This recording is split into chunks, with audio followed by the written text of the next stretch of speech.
तो आज हमारे पास इंडियन मीडिया का एक रिपोर्ट है जिसमें उनका कहना है कि चाइना ने जो नेपाल को लोन दिया था उसकी परसेंटेज पहले कम थी, अब चाइना ने परसेंटेज बढ़ा दी है, जिसकी वजह से नेपाल के बहुत सारे जर्नलिस्ट और बहुत सारे एंकर्स ने चाइना को एक्सपोज करना शुरू किया, तो उनके लिए मुश्किलात का सामना करना पड़ा। तो चलिए आइए देखते हैं, आपके साथ शेयर करते हैं जो चाइना ने नेपाल को लोन दे के एयरपोर्ट बनाया था उसका क्या बना, चाइना जो नेपाल को लोन देता हुआ है उसका क्या बनेगा। इन सारी चीजों के बारे में आज की वीडियो में बात करेंगे। तो चलिए आइए पहले इस वीडियो को शुरू करते हैं।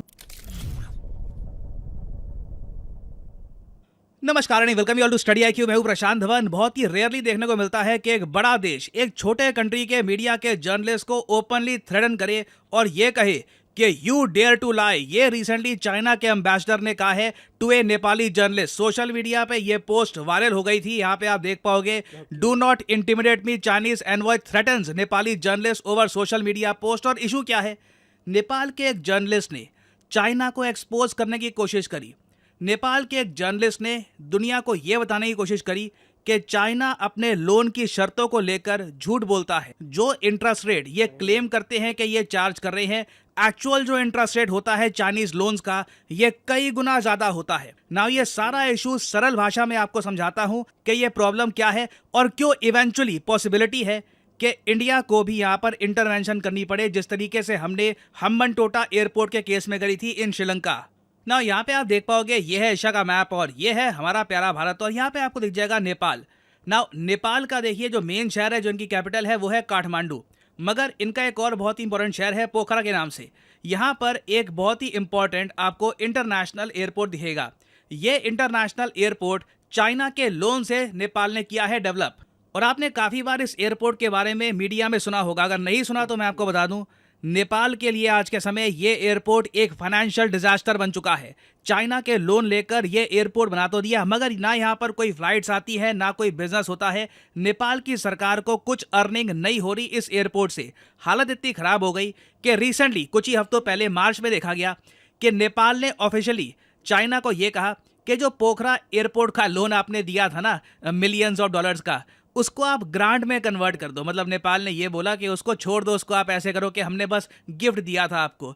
चाइना ने सीधा सीधा ये कहा कि हम लोग इस तरीके से काम नहीं करते, लोन होता है, ग्रांट होता है, लोन तो आपको वापस पे करना होगा।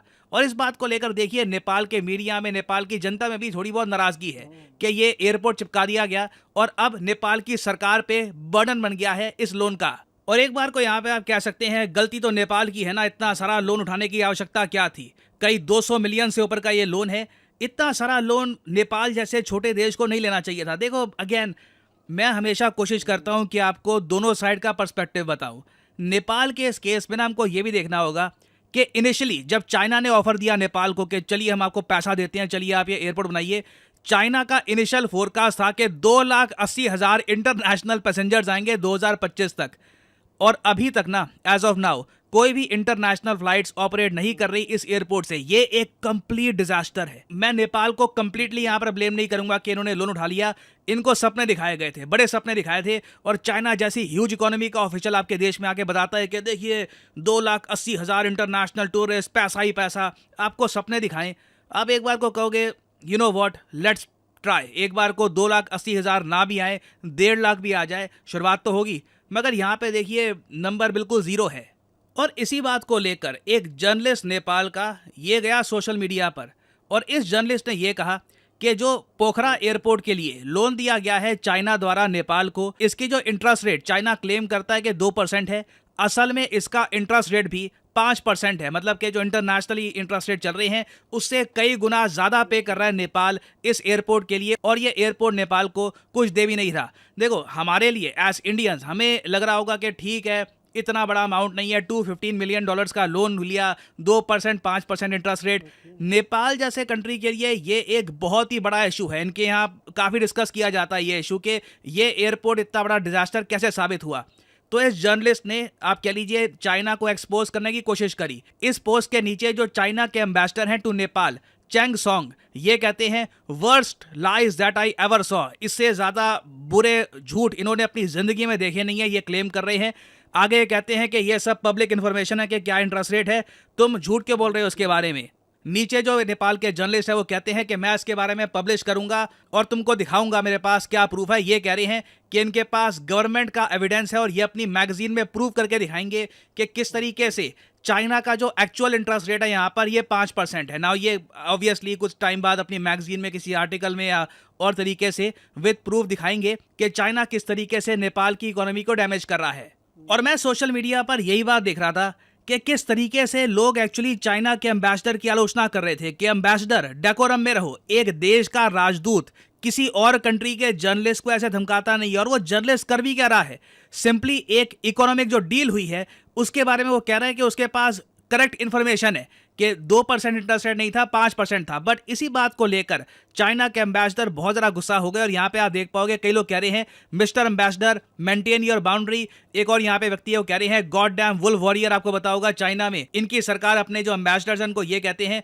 कि आप लोग वुल्फ वॉरियर हो, आप लोग चाइना को रिप्रेजेंट करते हो इंटरनेशनली। तो कहीं भी चाइना की साख की बात आती है, चाइना पे कोई आरोप लगाता है तो अग्रेसिवली आपको जवाब देना है। तो लोग मजाक उड़ा रहे कि बिल्कुल ये तो वुल्फ वॉरियर बन गया है यहाँ पर ऑनलाइन।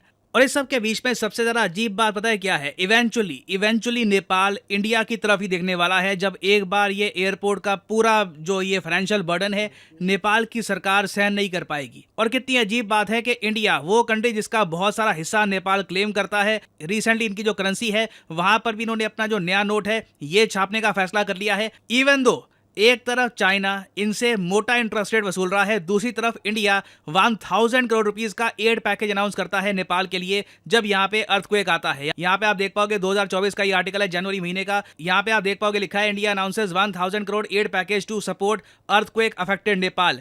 तो इंडिया और चाइना के बीच में देखिए डिफरेंस बहुत बड़ा है। बट प्रॉब्लम देखो मुझे यहाँ पर ये लगती है, इंडिया की जो अच्छाइयाँ हैं जो हम लोग करते हैं नेपाल के लिए, इसे इतनी मीडिया अटेंशन मिलती नहीं है। जबकि चाइना कोई भी प्रोजेक्ट बनाता है तो उसको ज़्यादा मीडिया अटेंशन दे दी जाती है। और मुझे पता नहीं आप में से कितने लोगों को ये जो नेपाल के एयरपोर्ट वाले किस्से के बारे में पता होगा, बट इसके बारे में भी नेपाल के लोग और इंडिया के लोगों को भी पता होना चाहिए कि यहाँ पर हो क्या रहा है, किस तरीके से चाइना के जो एम्बेसडर हैं ये डरा रहे हैं, धमका रहे हैं नेपाल के जर्नलिस्ट को। This is very serious. और आने वाले टाइम में अगर ये बढ़ता है तो एक तरीके से आप कह सकते हैं नेपाल की डेमोक्रेसी को भी ये चीज़ इम्पैक्ट करेगी।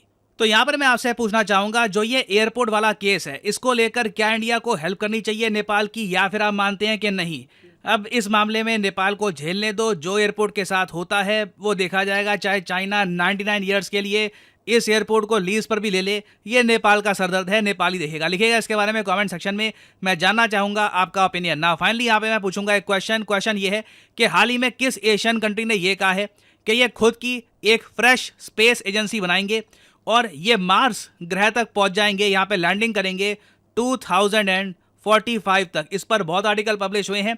ये एशियन कंट्री कौन सा है आपको बताना है। ये है यहाँ पे आपकी options, Pakistan, south Korea, Bangladesh या फिर मलेशिया।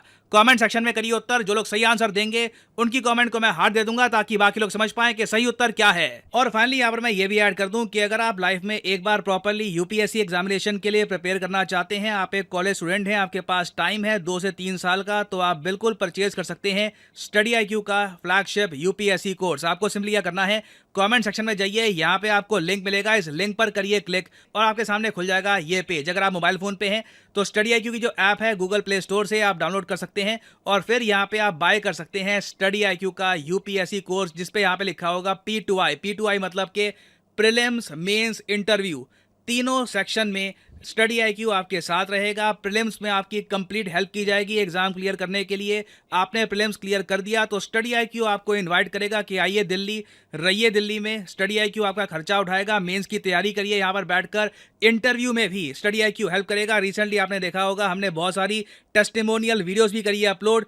तो ये सब कुछ आपको मिलता है स्टडी IQ के इस कोर्स में। और इस कोर्स की जो वैलिडिटी है ये 30 महीने की आपको दिख रही होगी। और जो प्राइस यहाँ पे आपको दिख रहा है ना, ये पे करने की जरूरत नहीं है। सिंपली यहाँ पर कोड यूज करिए PG10 and the prices will start following. आपको और कोड भी यहाँ पर दिख रहे होंगे, ये कोड आप अप्लाई करेंगे तो आपको मैक्सिमम डिस्काउंट नहीं मिलेगा। To get the maximum discount possible use the code PG10 और प्राइसेस बहुत ज़्यादा गिर जाएंगे। सो इसी नोट के साथ यह है वीडियो का अंत। Thank you for listening and as always may the gods watch over you.